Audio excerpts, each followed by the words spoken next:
Hi! இன்னைக்கு நம்ம cheese dosa எப்படி பண்றதுன்னு பார்க்கலாமா? வாங்க, வாங்க. இதில ஒரு கரண்டி மாவு எடுத்து நல்லா கல்லு நெறையா ஊத்திக்கலாம். அதுக்கு முதல்ல கல்லு நல்லா காய்ஞ்சிரணும். ஓகேங்களா? ஓகே. இதில டொமேட்டோ கெச்சப்ப நம்ம மலை சாரல் மாரி சிதற விடுவோம். இத நல்லா ஸ்ப்ரெட் பண்ணிக்கலாம் தோசை முழுவதும். கொஞ்சம் பத்தல. அதனால நம்ம மறுபடியும் கொஞ்சம் போட்டுக்கலாம். ஆனா இது எப்படி இருக்கு, நம்மகிட்ட மொசரல்லா சீஸ் இல்ல. அதனால ஸ்லைஸ் சீஸ் தான் இருந்துச்சு. அதையே கட் பண்ணி எடுத்துக்கிட்டேன். அதுக்கப்புறம் ஒரு லேயருக்கு வந்து ஒரு ஆனியன் குட்டி குட்டியா கட் பண்ணி வச்ச ஆனியன் போட்டுடலாம்.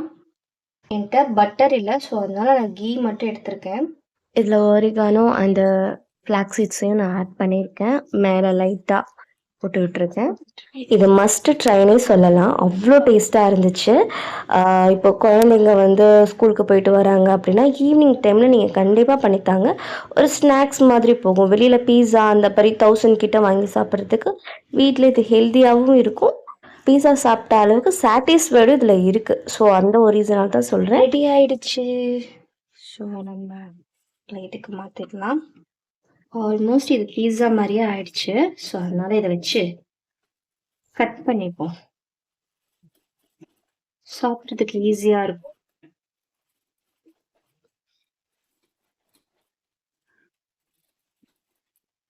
ஓகே.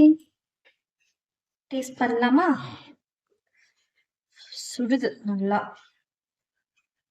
சில்லி தெரியுதா? சீஸ் எல்லாம் தெரியுதா? ஆனியன் எல்லாம் தெரியுதா? சூடா இருக்கு. கொஞ்சம் ஆறட்டும். அப்படியே பீஸா மாதிரியே இருக்கு. நம்ம வீட்லயே செஞ்சு குழந்தைங்களுக்கு ஸ்கூல் முடிஞ்சு வராங்கன்னா நம்ம அந்த மாதிரி கொடுத்து இது பண்ணிக்கலாம். ரொம்பவே டேஸ்டா இருக்கு. ட்ரை பண்ணலாம். நானும் ஃபர்ஸ்ட் டைம் தான் ட்ரை பண்ணேன். பட் நல்லா இருக்கு. நீங்களும் ட்ரை பண்ணுங்க. ஓகே, பாய்.